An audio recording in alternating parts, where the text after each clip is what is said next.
Welcome to Everything Life Coaching. I'm John Kim. And I'm Noelle Cordeaux. We are the founders of JRNI Coaching. We're super passionate about all things coaching and want to share what we've learned from over a decade of coaching and training over 1,000 life coaches. Dive deep into a more meaningful career, find freedom, and make an impact on the world around you.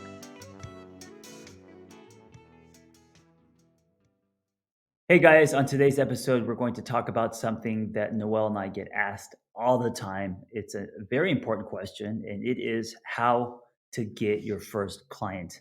Noelle, good morning. How are you? Good morning. I am well, and I am excited to address this question from a slightly different perspective. I love that she's always coming in at different angles. I mean, that's what makes our podcast spicy and good. Spicy like an Italian meatball. Let's do Yeah. it. All right. Well, pulling back and really thinking about what coaching is all about, it's language, it's understanding language, it's listening for clues in the way that people position questions and statements. And so when somebody comes to us and says, how do we get, with quotation marks around the word get, my first client? What it tips me off to is the fact that psychologically, the person who's asking the question holds a really performative self concept of what it means to be a coach. Oh, interesting. Yeah. So she, by angle, she's going deeper, you know? Yeah. And I like this because I think people are just too obsessed with the logistics of getting a client, like they want the fast route and steps. But I think this, what you're talking about now is going to help more than just logistical. 100%. So, thinking about that as a question, how would it change for the asker if somebody came to it from the perspective of how could I connect with clients? How could I help clients, or how could I serve my community? Yes, I've learned that the number one step is to build trust, and when she says connection, I'm talking about you like you're not even here. When you say connection, I think of trust, and if you're not building trust with people, whether it's online or offline, you're not going to have any clients. Exactly. And it turns our clients um into a commodity. Hmm. And, what they really are, what really happens when we join with a client is it's sacred. This is a human being on the other end Mm, who is trusting you to tell you what's going on with them, where they want to go, their fears, their shortcomings, their regrets. And getting a client is so much more than an accolade or um, anything that a coach can hold to say, hey, I have value, I'm worth it. yeah, I love this reframe. So if you're listening, well, of course you're listening. If you're thinking about getting your first client, don't think about getting a client. Think about connecting with a client. And I know that's subtle, but that's such a huge difference, because when you talk about getting a client, there's a grabbing, there's a desperation, there's a seeing the client as probably not even a person but a number. All of that stuff, and I think that really gets us sidetracked on why we decided to coach people in the first place. So connecting with another human, I think that's very powerful. Yes, being of service and really becoming a detective in your own life and asking yourself hard questions about, if you're in session with a client and it feels really wonderful, what do you as a coach hope to experience? What do you, as a coach, Noel, hope to experience, or does it differ for every client when you're doing sessions?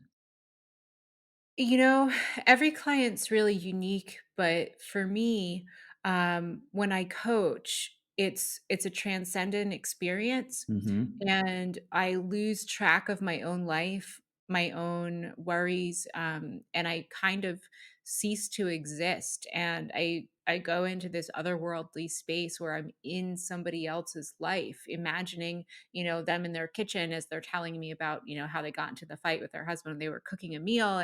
And it's really about kind of hopping the fence out of my life and going into somebody else's and really being there as a partner to be of service. Yeah, I love that. And I'm similar in that when I go into a session, I even take like a 3 minute break and I almost say a prayer or have a conversation with not only myself but the universe, where I ask myself or I tell remind myself to get out of my own way. So instead of trying to force and control and put my shoulds and wants on the client, I almost um, try to become some kind of catalyst, some kind of conduit, some kind of just creating a space where this kind of magic happens, where we are both um, authentically involved in the exchange, and we both kind of leave different because of that. And that's kind of always my goal. Yeah. That's beautiful. And for folks who are young coaches or new to coaching, what John and I are describing might feel really scary. And you might be Mm. thinking, well, it's going to take me a decade of practice in order to get there. And I'll give you a yes and. What we're talking about, it does come from almost a decade of experience. And also, if you have ever comforted a little kid that's crying and helped them calm down enough to, continue playing with their toys, or if you've ever had a partner, a lover, a boyfriend, a girlfriend, and you've sat up with this person because they're scared and adulting is hard and life is, terrible. You've done this work. And if you've ever sat with a colleague and kind of reasoned through a problem, you've already had your first client. You've already entered that space. Yeah. And so basically, people who are new at coaching and they're like, how do I get my first client? What you're saying is you've already had your first client. I mean, just because money isn't exchanged doesn't mean that they weren't clients. Yes. And I'd love for folks to move away from thinking about the exchange of money and Mm. thinking about relationships as currency. Yeah, absolutely. And why is that? I agree with you. Why is that helpful? Well, because one client to 1 hour is one client to 1 hour. But if you're able to really transcend all of the ideas that you have about material gain or your own performative self, and you really care about that human, that one client to 1 hour, that relationship itself becomes currency. That becomes a word of mouth portal to future clients. That becomes somebody in your life who's going to champion your work as a coach and champion everything else that you're going to do as a coach. Absolutely. And when you think of clients as numbers and you get caught up in, rates and how many clients you have, there's also the danger of now falling into the comparison game, and now you're comparing yourself with other coaches. And, I think that's always a pitfall. I think that's always quicksand. I love the idea that you start by, telling yourself that you're going to live a certain way, and as you go throughout your day, it doesn't matter how you're helping people. So it can be in the form of a 50-minute session, it could be a Zoom group, it could be a podcast, um, and you're not aware of the ripple, right? And I think that if you focus on that, then this idea of getting your first client, um, it kind of dissolves because you're helping people, and there's also ways you don't know you're helping people throughout the day, throughout the week. And so you actually have clients. They're all around you. It doesn't have to be in the form of a 50-minute session. Yeah, absolutely. And I think what you're talking about is super important in sourcing your operating system as a coach. So, Hmm. you're a really great example of using content as a way to amplify service and inspire. So, I remember when you posted a video doing ballet at a bank. Oh yeah, and I think the word ballet can be subjective. I don't know, but Stretching. To me, I was like, "Ooh, John's a beautiful ballerina." nice. Yes, yes. And so, like, let's just take that one piece of content, as an example. One of your Hmm. values is humor, is, showing up in the world in a different way. Sure. And it was surprising, probably to the folks who were in the bank observing you. You might have ended up on influencers in the wild, who knows? Um, but think about the lives that you touched in that moment, from the people around you who might have had a snicker to somebody who saw that on social media and was having a really bad day, somebody that connected with you and knows your story and just appreciated how willing you were to let go of your ego in that Mhm. moment in order Mhm. to bring a smile to somebody else. And that moment was in service of many stakeholders who could be your clients. Yeah, I mean, what Noelle is talking about is showing yourself, and what I learned early on, and I didn't do it on purpose. I just kind of stumbled upon it. Is the power of what she's talking about, which is just showing yourself, being your authentic self, and uh, and I think this is one of the most powerful ways to attract and eventually get your first client or many clients is to draw people in, not in a manipulative way, but in a natural, organic way by you being you. And it comes down to knowing yourself, Yeah. knowing who you are, and it comes in unexpected forms. So I don't know that when you set out to do this work, you really thought that your way in was going to be through dance moves in a bank. No. No. And also knowing yourself is, of course, a journey. And because I tend to document, it's always changing, and I'm definitely not for everyone. But what I've learned is if you kind of live that way and you practice it, because it is scary at times, you get better at it. And what happens is there's this momentum of trust being built, of people who gravitate toward you, and also weeding out people who don't gravitate toward you, right? So your pool, your audience, your clients, they become very ripe. They become very potent. They become really engaged. And then so for them to want a session with you or whatever services you're offering, um, the chances of that happening goes up as you continue. It it does, and I would encourage everybody to try to be fluid in your concept of what a client is. So for me, I do have a very small private practice where I do, in the traditional sense, speak to one client for 1 hour. I only take Mhm. on 5 clients at a time, but my true client is JRNI Coaching. Right.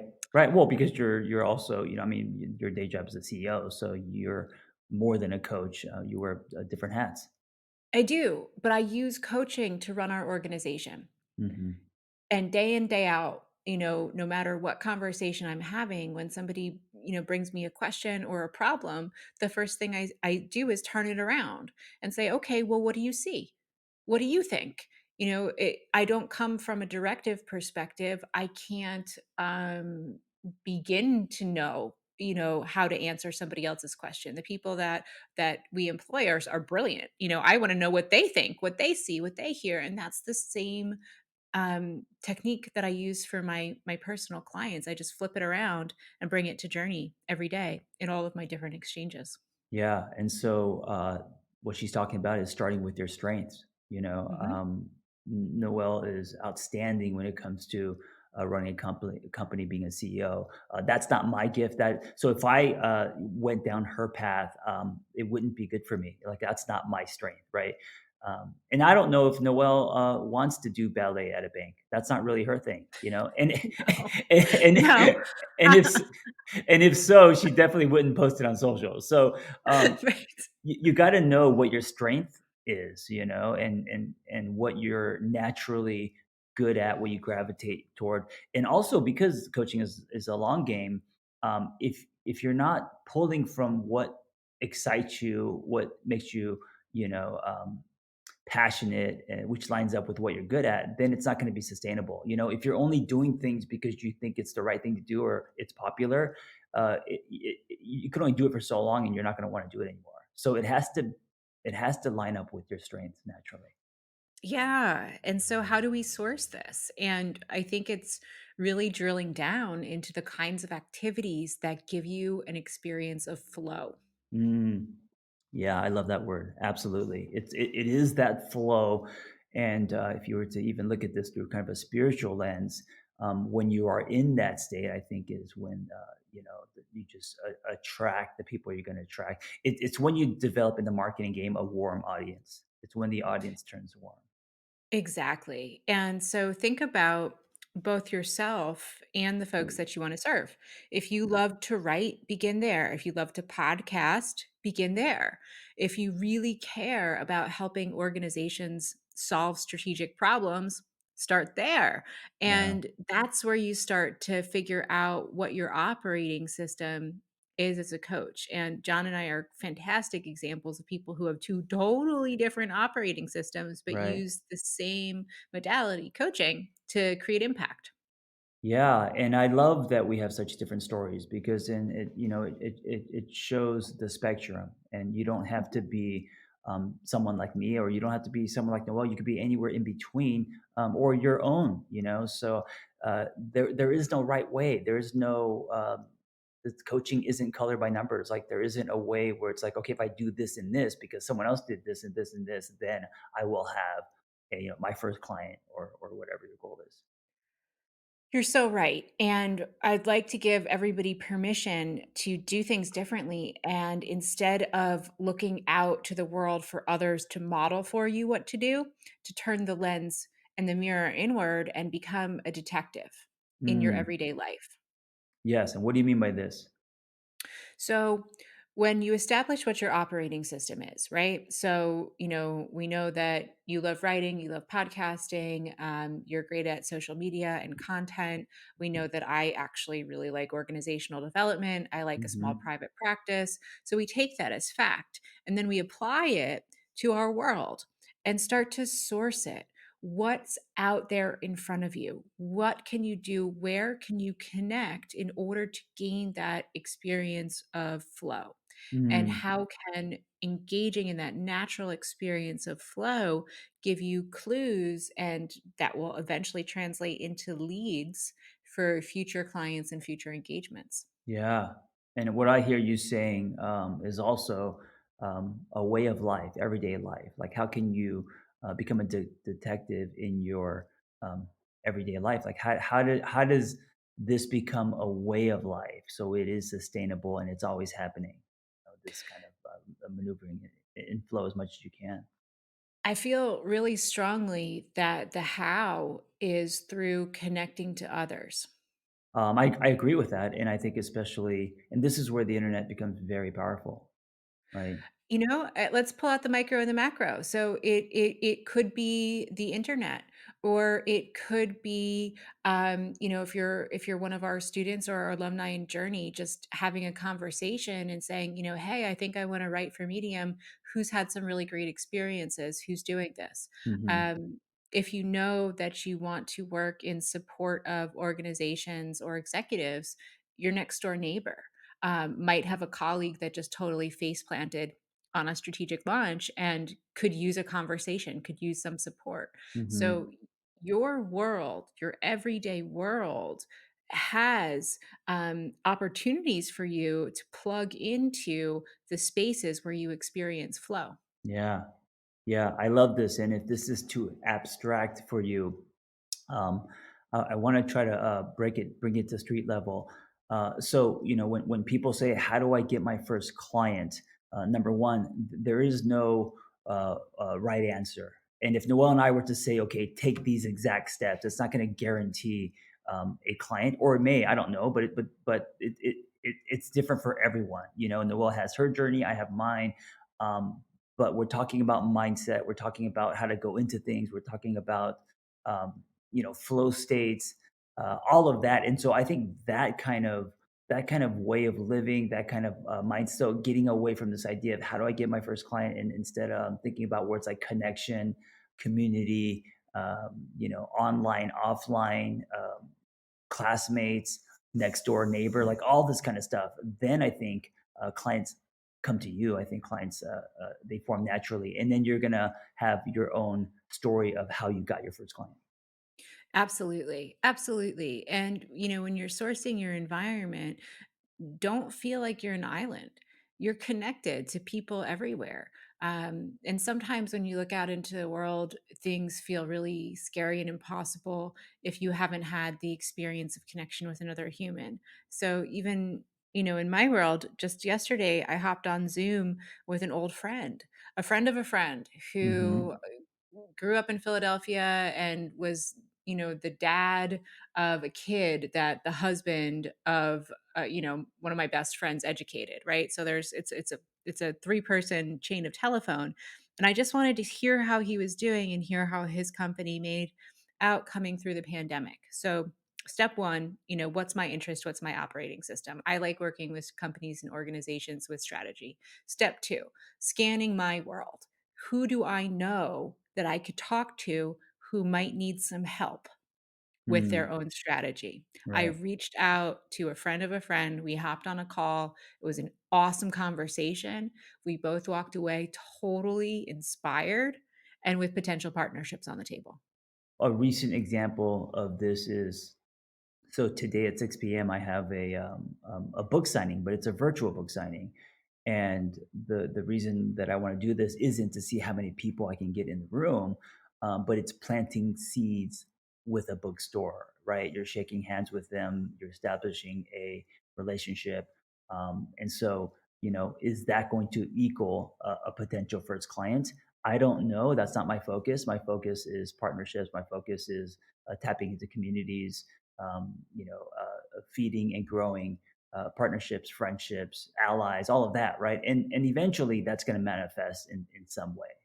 And so I think that kind of mindset, it's so much more fun and healthier than just trying to go out and desperately look for your first client.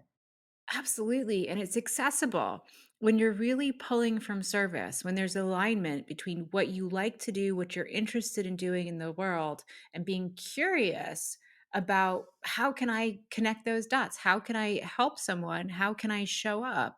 A conversation is just a conversation. Mhm. And your visibility, your connections, and your business will flow from that mindset, from that perspective. Yeah, and I kind of would like to end on this because it's one of my greatest life lessons. Most of my 20s, well, half of my life, I've been in this kind of desperate chasing state. And then in my 40s, I started to get more into an attracting state. And it's because of one of the things that Noel just said, being in service. In my 20s, I was grabbing and I was wanting things for me um, and my ego after my divorce, and then being thrown into nonprofit, and now kind of shifting my mindset to how can I serve, how can I help other people.